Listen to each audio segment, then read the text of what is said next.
বিছানায় পড়ে কাঁদতে কাঁদতে বারবার সেই দৃশ্য মনে পড়ে যাচ্ছে রঞ্জনার।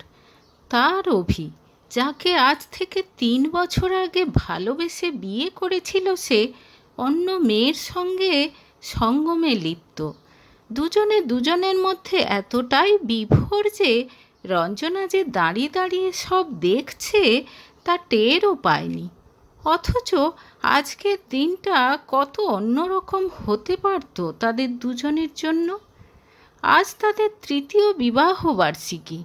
সকাল থেকে বেশ একপ্রস্থ ঝগড়া হয়ে গেছিল দুজনের মধ্যে। রঞ্জনা চেয়েছিল আজ অভিজিৎ ছুটি নিক, আর তারপর দুজনে আশেপাশে কোথাও একটু বেরোবে, সারাদিন ঘুরে রাতে কোনো ভালো হোটেলে ডিনার করে তারপর ফিরে আসবে।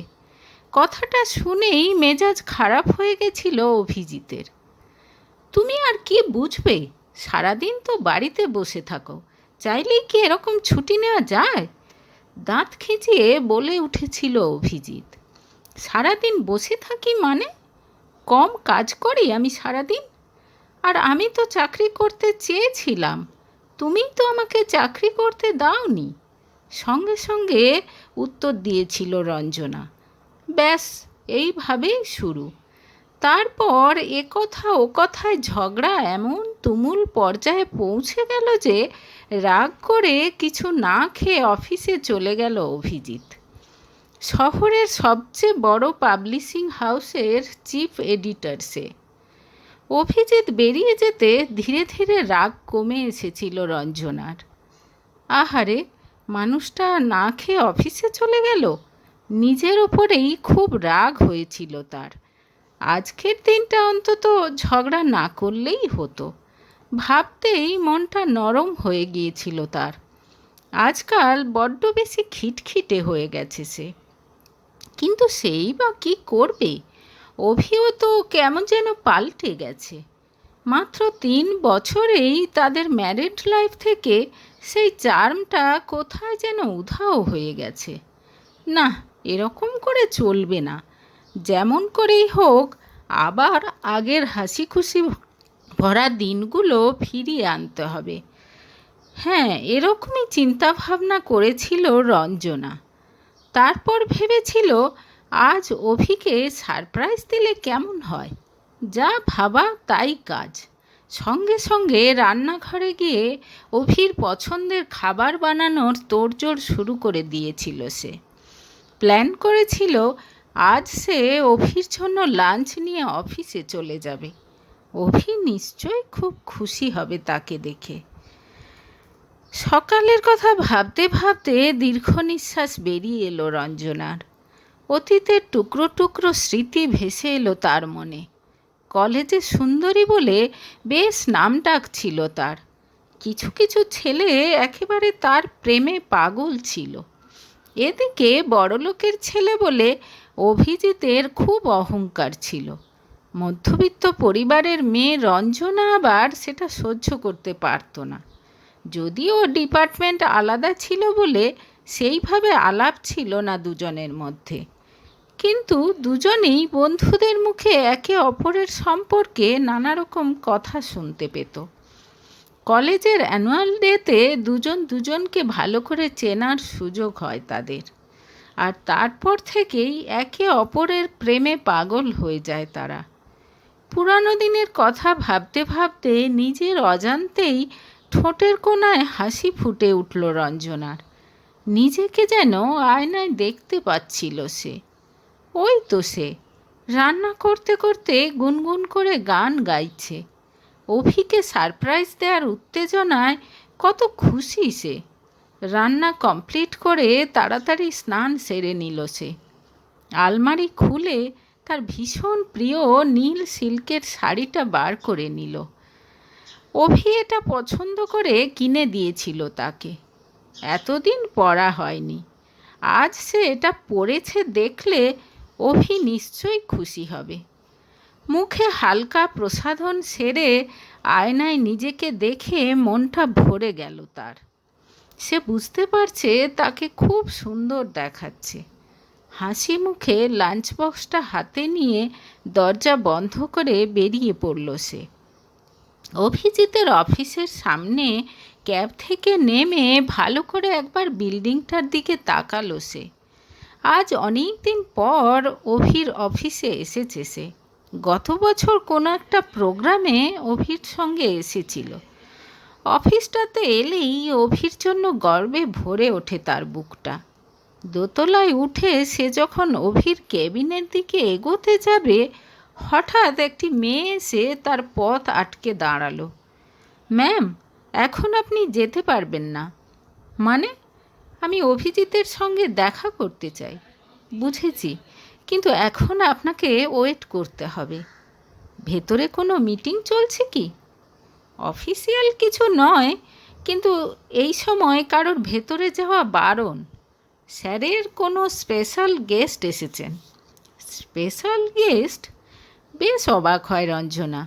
অভিকে ফোন করা যাবে না, তাহলে সারপ্রাইজটাই নষ্ট হয়ে যাবে। অগত্যা বাইরে বসে ওয়েট করতে লাগলো সে। কিন্তু প্রায় আধ ঘন্টা হয়ে গেল, কেউ তো বাইরে এলো না। কৌতূহলী হয়ে উঠল রঞ্জনা, কে এমন এসেছে? এদিক ওদিক তাকিয়ে সেই মেয়েটিকেও কোথাও দেখতে পেল না। সে জানে এখন লাঞ্চ টাইম শুরু হয়ে গেছে। ঝটপট উঠে অভির কেবিনের সামনে চলে এলো সে। কাঁচের দরজার ওপারে ভারী পর্দা দেওয়া, কিছুই দেখা যাচ্ছে না। দরজার ওপরে চোখ ঘোরাতে লাগলো রঞ্জনা, যদি কোনো ফাঁক দিয়ে কিছু দেখা যায়। না, কিছুই দেখা যাচ্ছে না। দুবার আলতো করে টোকা মারল সে দরজায়, কিন্তু তবুও কেউ খুলল না। ব্যাপারটা তার কাছে বেশ অদ্ভুত লাগলো। যেই হোক, অফিসিয়াল কোনো মিটিং নয় যখন, তাহলে সে ঢুকলে নিশ্চয়ই কোনো প্রবলেম হবে না। কথাটা ভেবেই জোরে দরজাটা ঠেলল সে, আর সঙ্গে সঙ্গে খুলে গেল দরজাটা। দরজা খুলতেই ভেতরে যা দেখল, তার জন্য একেবারেই প্রস্তুত ছিল না রঞ্জনা। সে দেখল সোফার ওপরেই অন্তরঙ্গ মিলনে লিপ্ত অভি আর একটি মেয়ে। তারা দুজন দুজনের মধ্যে এতটাই বিভোর হয়ে আছে যে রঞ্জনা যে দরজায় নক করেছে সেটা শুনতে পায়নি।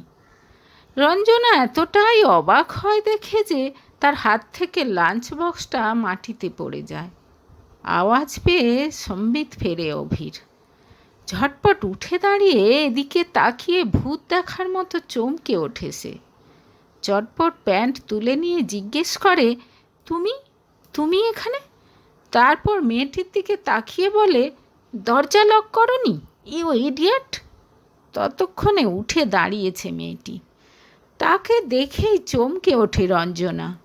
মিঠি, তুই? মুখ দিয়ে বেরিয়ে আসে তার। মিঠি রঞ্জনার বেস্ট ফ্রেন্ড, অন্তত রঞ্জনা তো তাই জানে। রঞ্জনার কথার কোনো উত্তর না দিয়ে তাড়াতাড়ি বাথরুমে ঢুকে যায় সে। হতবাক হয়ে দাঁড়িয়ে থাকে রঞ্জনা। ততক্ষণে নিজেকে সামলে নিয়েছে অভিজিৎ। তুমি যেরকম ভাবছো ওরকম কিছু নয় রঞ্জু, কাঁচুমাচু মুখে বলে সে। থাক, আর কিচ্ছু বলতে হবে না তোমাকে। আমি নিজের চোখে যা দেখেছি সেটাই যথেষ্ট। কি করে এরকম করতে পারলে অভি? আজ আমাদের অ্যানিভার্সারি, সকালে আমার সঙ্গে এত ঝগড়া করে না খেয়ে চলে এলে, তাই আমি তোমাকে সারপ্রাইজ দেব বলে লাঞ্চ নিয়ে এলাম, আর তুমি তো আমাকেই সারপ্রাইজ দিয়ে দিলে অফিসের মধ্যে। ছি অভি, কেন করলে এরকম? বলতে বলতেই কান্নায় ভেঙে পড়ল রঞ্জনা। প্লিজ রঞ্জু, এটা আমার অফিস, এখানে কোনো সিন ক্রিয়েট করো না। ও, তোমার মনে আছে যে এটা অফিস? অফিসের মধ্যে বুঝি এইসব হয় আজকাল?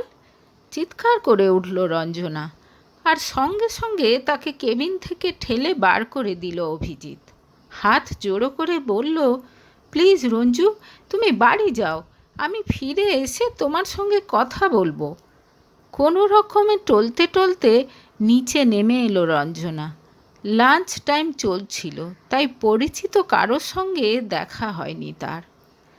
এলোমেলো চিন্তার মাঝেই হঠাৎ আবার চিৎকার করে কাঁদতে শুরু করলো সে। তারই বেস্ট ফ্রেন্ডের সঙ্গে তার হাজব্যান্ড তাদের অ্যানিভার্সারির দিন এরকম করেছে, এটা রঞ্জনা কিছুতেই বিশ্বাস করতে পারছে না। অভির সঙ্গে কাটানো নানা মুহূর্ত মনে পড়ছে, আর কান্নার বেগ বেড়ে যাচ্ছে তার। সন্ধেবেলা কলিং বেলের আওয়াজে হুঁশ ফিরল রঞ্জনার। কাঁদতে কাঁদতে মাথা যন্ত্রণা শুরু হয়ে গেছে তার। দরজা খুলে দেখল অভি আর মিঠি দাঁড়িয়ে আছে। রঞ্জনা কি করবে কিছু ভেবে পেল না। একেবারে বাড়িতে নিয়ে চলে এসেছে। তাদের নির্লজ্জতা দেখে একেবারে বাকরুদ্ধ হয়ে গেল সে। শোনো রঞ্জু, তুমি যখন জেনেই গেছো, আর তোমার সামনে লুকিয়ে তো কোনো লাভ নেই। আমি আর মিঠি দুজন দুজনকে ভালোবাসি, বিয়ে করব আমরা। তাই যত তাড়াতাড়ি সম্ভব তুমি আমাকে ডিভোর্সটা দিয়ে দিও। এই বাড়িটা যেহেতু তোমার নামে, তুমি এখানে থাকতে পারো, আমি অন্য জায়গায় চলে যাচ্ছি। রঞ্জনার মনে হলো তার গলাটা কেউ যেন চেপে ধরেছে। দম বন্ধ হয়ে আসছে তার। কেন অভি, কি অভাব ছিল আমার মধ্যে? আমি কি ঠিকভাবে তোমার সংসার সামলাতে পারছিলাম না? আমি কি আর আগের মতো সুন্দরী নেই? নাকি বিছানায় আর তোমাকে খুশি করতে পারছিলাম না আমি? এরকম হাজারটা প্রশ্ন মুখ দিয়ে বেরিয়ে আসতে চাইলেও অনেক কষ্টে নিজেকে সামলে নিল রঞ্জনা। মিঠির সামনে এসব জিজ্ঞেস করে নিজেকে আর ছোট করতে মন চাইল না তার। তার বলা না বলায় অভির ডিসিশন তো চেঞ্জ হবে না।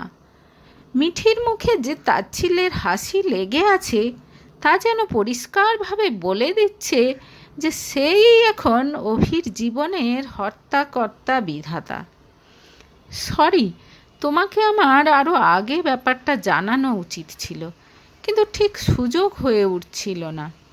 চিন্তা করো না, টাকা পয়সার কোনো অভাব হবে না তোমার, সে ব্যবস্থা আমি করে রেখেছি।